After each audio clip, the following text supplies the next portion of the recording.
A new acting Secretary General of the United Nations, ending a crisis over leadership in the World Organization. Following his unanimous election by the 103-nation General Assembly, Burma's U Thant is to be sworn in by Mon Chi Slim, its president. 1961ခုနှစ်စက်တင်ဘာလတွင်ကုလသမဂ္ဂထွေထွေတွင်းရေးမှူးချုပ်တက်ဟာမရှော့သည်ကွန်ဂိုခရီးစဉ်၌လေယာဉ်ပြတ်ကျ၍ကွယ်လွန်ခဲ့ပြီးနောက်လုံခြုံရေးကောင်စီသည်ထိုရာထူးအားထမ်းဆောင်နိုင်မည်သူတဦးကိုအရင်စလိုရှာဖွေခဲ့သည်သို့သောဦးသက်မှလွဲ၍အင်အားကြီးနိုင်ငံများ၏စံနှုန်းကိုဖြည့်ဆည်းပေးနိုင်မည်ကိုယ်စားလှယ်လောင်းအများပြားမရှိခဲ့ပြီ I, U Thant, solemnly swear to exercise in all loyalty the functions entrusted to me as Acting Secretary General of the United Nations. ဦးတန်သည်ရှားပါးသည့်ကိုယ်စားလှယ်လောင်းတစ်ယောက်ဖြစ်သည့်အလျောက်ကုလသမဂ္ဂတာဝန်ကိုထမ်းဆောင်ရာတွင်တကမ္ဘာလုံး၏လေးစားမှုကိုခံခဲ့ရပြီးမြန်မာနိုင်ငံသားများ၏ချစ်ခင်မှုကိုလည်းခံခဲ့ရသည်1984ခုနှစ်တွင်ဦးတန့်ကွယ်လွန်ခဲ့သည်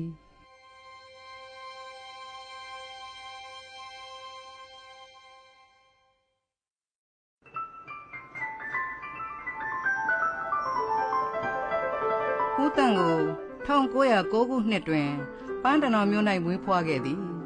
ထိုအချိန်ကဘာမှဟုလူသိများခဲ့သောမြန်မာနိုင်ငံသည်ဗြိတိရှ်အင်ပါယာ၏အုပ်ချုပ်မှုအောက်တွင်ကြာရောက်နေခဲ့ပြီးတကမ္ဘာလုံးနဲ့လည်းဝေးကွာနေခဲ့သည်သားလေးယောက်အနက်အကြီးဆုံးသားဖြစ်သည့်ဦးတန့်သည်တက္ကသိုလ်ဘွဲ့ရဖြစ်ပြီးမြေပိုင်ရှင်စီးပွားရေးသမားတစ်ယောက်လည်းဖြစ်သည့်ဖခင်ကိုအလွန်ပင်လေးစားအားကျခဲ့သည်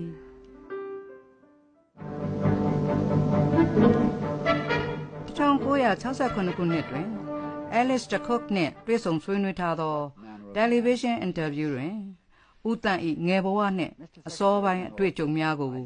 ဤကဲ့သို့ဖော်ပြထားသည် My sole ambition had been to become a political journalist. Really? From what age? Oh, since I was young. You know, my father was a lover of books. Yes. He had a very good library. And I got used to reading books. English was one of the subjects, compulsory subjects we call it. It was compulsory? Yes. Burmese, of course, was the first language. Yes.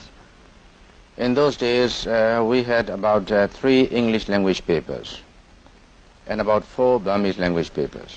published in Rangoon, all dailies. Of course, when I was young, I used to contribute articles to the local press, only in Burmese. What about? I think I remember my first article sent to a periodical was when I was 15. What was it about? There are some anecdotes in the schools. ဦးတန့်14နှစ်သားအရွယ်တွင်ဖခင်ဖြစ်သူဆုံးပါသွားခဲ့သောကြောင့်တက္ကသိုလ်တက်ချင်သည့်မိမိ၏ရည်မှန်းချက်ကိုခဏနားခဲ့ရသည်သူသည်2 နှစ် IA ဘွဲ့အတန်းကိုတက်ရောက်မိအစားညီငယ်များကိုပံ့ပိုးရန်နှင့်အသက်မွေးဝမ်းကြောင်းအတွက်ကျောင်းဆရာအလုပ်ကိုလုပ်ကိုင်ခဲ့သည်ဦးတန့်သည်1926ခုနှစ်တွင်ရန်ကုန်တက္ကသိုလ်၌ပညာသင်ကြားရန်ရန်ကုန်မြို့သို့ပြောင်းရွှေ့ခဲ့ပြီးလူမျိုးပေါင်းစုံနေထိုင်ရာနာမည်ကျော်မြို့ကြီးတွင်သူကိုယ်တိုင်ပါဝင်စီးမျောသွားခဲ့သည် I left high school when I was 17. Then I joined the university. While in university also, I used to contribute articles to the local press. What were the subjects that you took at the university? Mainly political, international relations, and my observations on the Burmese political scene. I wrote about the reforms, elections, and Simon Commission visit to Burma. Oh, yes. Mainly political.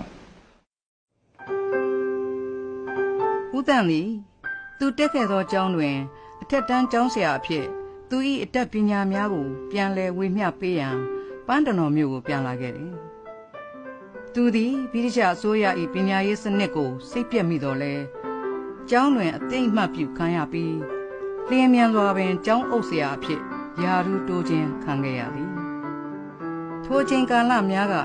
မြန်မာနိုင်ငံပညာရေးစနစ်တွင်သူ၏ပါဝင်ပတ်သက်ခဲ့မှုများသည်ကလေးများအတွက်အထောက်အကူဖြစ်စေခဲ့သည်1934ခုနှစ်တွင်ဦးတန့်သည်အထက်မြန်မာပြည်မှရှေ့နေတဦး၏သမီးဖြစ်သူဒေါ်သိန်းတင်နှင့်လက်ထပ်ခဲ့ပြီးသားသမီး3ယောက်ထွန်းကားခဲ့သည်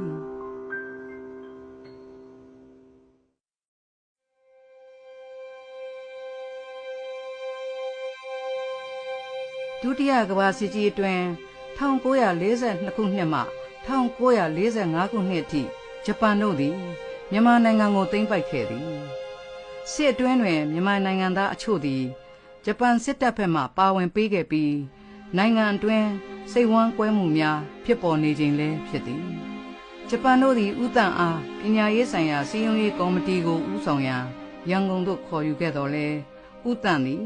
ပန်းတနော်မြို့သို့ပြန်ခဲ့သည်ထို့နောက်ပန်းတနော်မြို့တွင်ဂျပန်ဘာသာကိုမဖြစ်မနေသင်ရမည်ဆိုသည့်အမိန့်ကိုညှင်းဆန်ခဲ့ပြီးစစ်ကြီးပြီးသည့်အထိဂျပန်အစိုးရကိုတော်လှန်သောအဖွဲ့တွင်ပါဝင်လှုပ်ရှားခဲ့သည်ဂျပန်စစ်တပ်တို့ပြန်လည်ထွက်ခွာသွားချိန်1945ခုနှစ်တွင်ဗြိတိရှတို့သည်မြန်မာနိုင်ငံကိုထပ်မံသိမ်းပိုက်ခဲ့သည်ထိုစဉ်ဗိုလ်ချုပ်အောင်ဆန်းနှင့်ပါတီအဖွဲ့ဝင်တို့သည်မြန်မာနိုင်ငံလွတ်လပ်ရေးရရန်ဦးစွာဆောင်ရွက်ခဲ့ကြသည်1948ခုနှစ်တွင်ဦးတန့်သည်အစိုးရသည့်တက်ရန်အတွက်ပြောရေးဆိုခွင့်ရှိသူအဖြစ်ဖိတ်ကြားခြင်းခံခဲ့ရသည်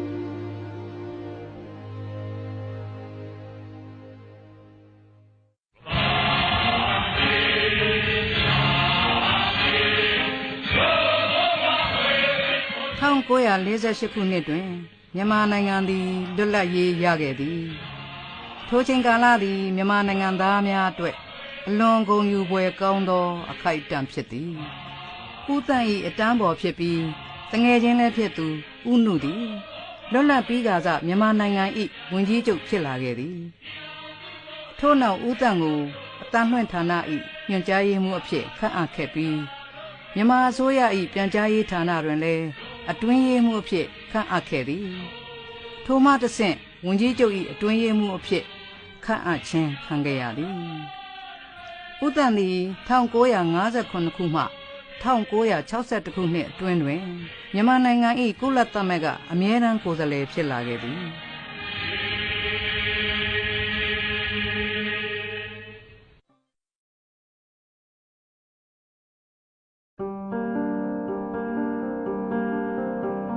နိုဝင်ဘာလ3ရက်နေ့1962ခုနှစ်တွင်အထွေထွေညီလာခံမှဦးတန့်ကိုကုလသမဂ္ဂအထွေထွေတွင်းရေးမှူးချုပ်အဖြစ်ခန့်ထားရန်သဘောတူညီမှုရရှိခဲ့ပြီးနိုဝင်ဘာလ30ရက်နေ့1962ခုနှစ်တွင်တရားဝင်ထွေထွေတွင်းရေးမှူးချုပ်အဖြစ်ခန့်အပ်ခြင်းခံခဲ့ရသည်မိမိနိုင်ငံတွင်လည်းလေးစားအသိမှတ်ပြုခံရသောပုဂ္ဂိုလ်တူဖြစ်သည့်အပြင်လုံခြုံရေးကောင်စီ၏သဘောကျမှုကိုခံခဲ့ရသည့်ဦးတန့်သည်သူ၏တရားမျှတသောမျက်နှာမလိုက်တတ်သောပြောဆိုလုပ်ကိုင်မှုများကြောင့်နိုင်ငံရေးများမတည်ငြိမ်သည့်ကာလအတွင်းတွင်ယုံကြည်အားကိုးရသည့်ကိုယ်စားလှယ်တဦးဖြစ်လာခဲ့သည် How did the United Nations, how did your view of it change when you became a delegate? Actually, my view didn't undergo any change. You'd been so close to it.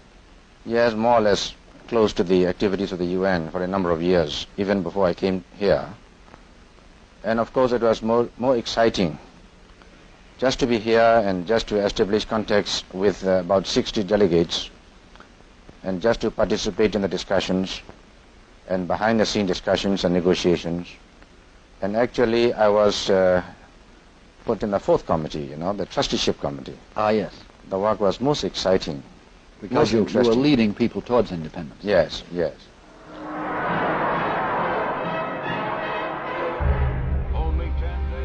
ထွေထွေတွင်းရေးမှုတို့အဖြစ်ခန့်အပ်ခြင်းခံခဲ့ရပြီးနောက်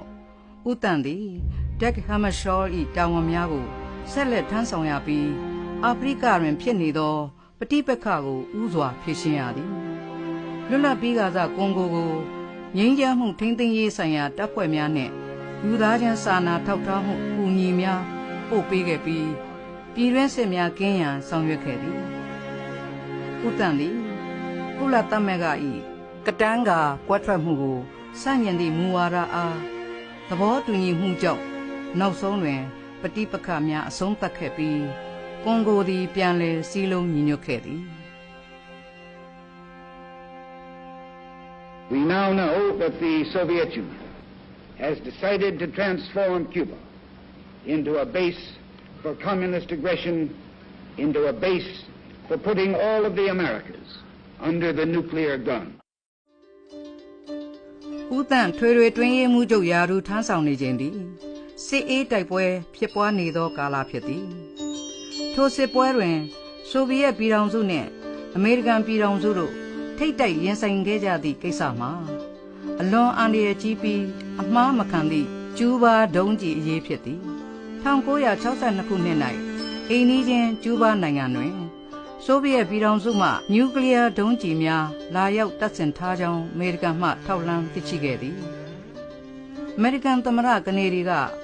ဒုံးကျည်များကိုချက်ချင်းပြန်လည်ရုပ်သိမ်းရန်တောင်းဆိုခဲ့ပြီးကျူးဘာကျွန်းကိုရေတပ်ဖြင့်ဝိုင်းရန်ပိတ်ဆို့ခဲ့သည် The presence of these large, long-range, and clearly offensive weapons constitutes an explicit threat to the peace and security of all the Americans. နျူကလ িয়ার စစ်ပွဲဖြစ်ပွားရန်ရှိသည့်အခြေအနေတွင်ဦးတန်သည်ငြိမ်းချမ်းစွာဖြည့်ရှင်းရန်ကြားဝင်ညှိနှိုင်းပေးခဲ့သည်ဦးတန်သည်သမ္မတကနေဒီဆိုဗီယက်ဝန်ကြီးချုပ်ခရုရှက်တို့နှင့်တိုက်ရိုက်ဆက်သွယ်ခဲ့ပြီးဆိုဗီယက်ခေါင်းဆောင်အားထိတ်တိုက်တွေ့ဆုံခြင်းမှရှောင်ရှားနိုင်ရန်အရေးကြီးသောအခွင့်အရေးတစ်ရပ်ကိုဖန်တီးပေးနိုင်ခဲ့သည်ထို့နောက်ကျူးဘာဒေသတွင်းတွင်တင်းကျပ်မှုများလျော့ကျစေရန်ကျူးဘာခေါင်းဆောင်ဖီဒယ်ကက်စထရိုနှင့်အရေးတကြီးတွားရောက်တွေ့ဆုံခဲ့သည်ဦးတန်း၏ကြိုးပမ်းမှုများသာမပါခဲ့ပါကဤအရေးကိုဤသို့မြန်ဆန်စွာဖြေရှင်းနိုင်ခဲ့မည်မဟုတ်ချေဦးတန်းအပေါ်တကဘာလုံးကကျေးဇူးကြွေးတင်ခဲ့ပြီဟုသမ္မတကနေဒီကအသိမှတ်ပြုခဲ့သည်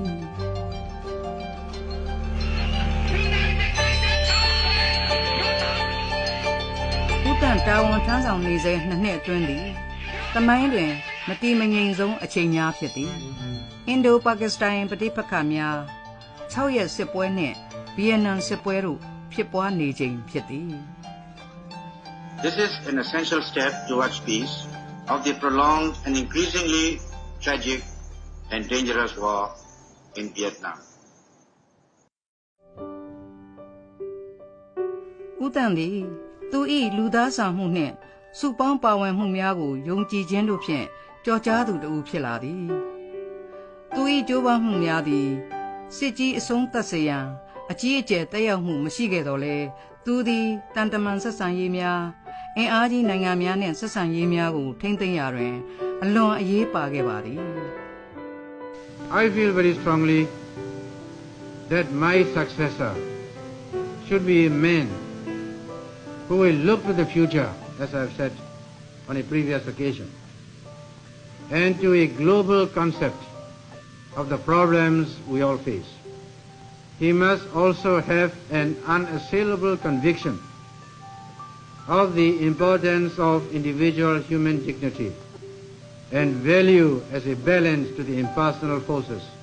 of national or group interests. ဦးတန်သည်ငြိမ်းချမ်းရေးကိုလိုလားသူတဦးဖြစ်သည့်အလျောက်တိုးတက်ဖွံ့ဖြိုးမှုသဘာဝပတ်ဝန်းကျင်ထိန်းသိမ်းမှုနဲ့ဆင်းရဲနွမ်းပါးခြင်းကင်းဝေးမှုတို့ကိုညီမျှစွာအားပေးသူဖြစ်သည်သူသည်ကုလသမဂ္ဂ၏တိုးတက်မှုနဲ့သဘာဝပတ်ဝန်းကျင်ထိန်းသိမ်းမှုဆိုင်ရာကိုယ်စားလှယ်ရုံးများရန်ပုံငွေအစီအစဉ်များကိုတည်ထောင်ခဲ့သည်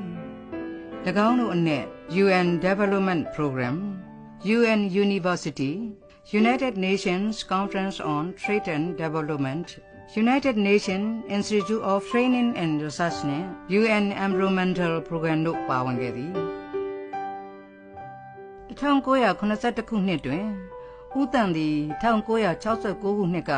John McConnell စတင်ခဲ့သည့်ကမ္ဘာ့နေ့ကိုနှစ်ပတ်လည်ပွဲကျင်းပပေးခြင်းဖြင့်ထောက်ပံ့အားပေးခဲ့သည် Humanity will be united by the common dangers we all face. The armament race and its inherent risks of obliterating all life on earth, the outburst of the human species and of its settlements, man's endless passion to change the physical and living texture of our planet, primarily for selfish reasons and often needless consumption. No wonder that an Earth Day has become certainly necessary to remind us of the fact that our small planet is perishable. There are two alternatives before this organization. There will be no moral force in this world. There will be no declaration of intent to abide by the Charter. nor profession of faith and commitment to its principles and purposes, no change in our outmoded procedures and policies. The other alternative is for the organization to receive stronger and heartier support from all its member states,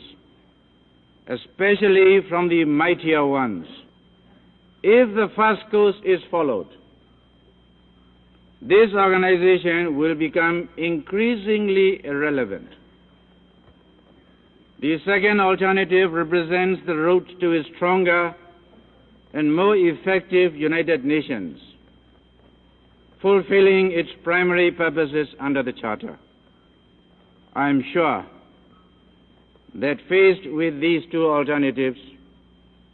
the good sense of the human race, of Homo sapiens, will prevail. Thank you, Mr. President.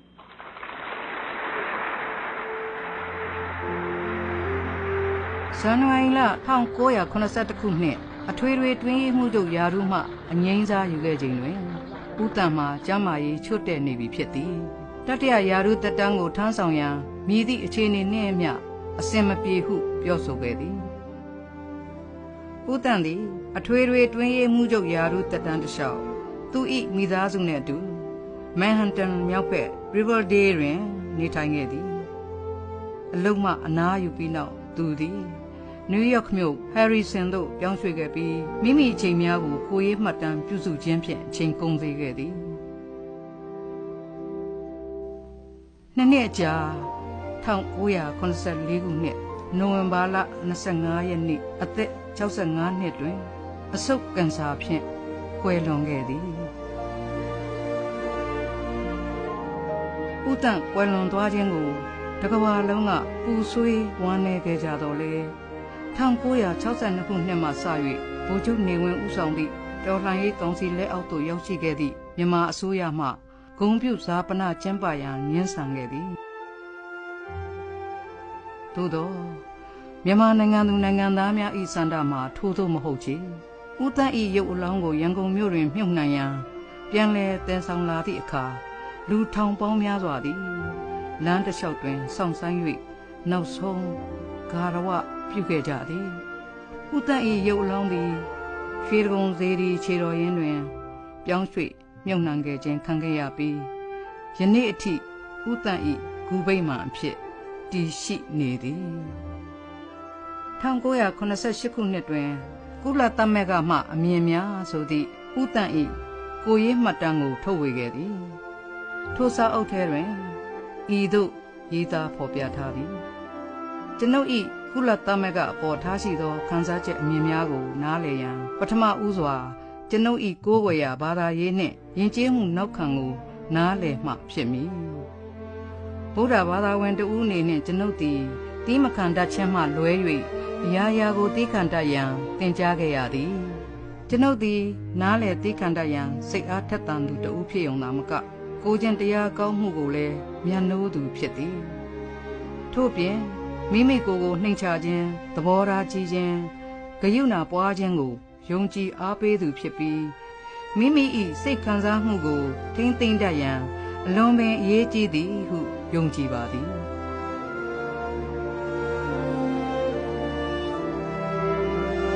Purely intellectual development, unaccompanied by corresponding moral and spiritual development, will lead us from one crisis to another. So it's worthwhile to devote more attention to the moral and spiritual aspects of life.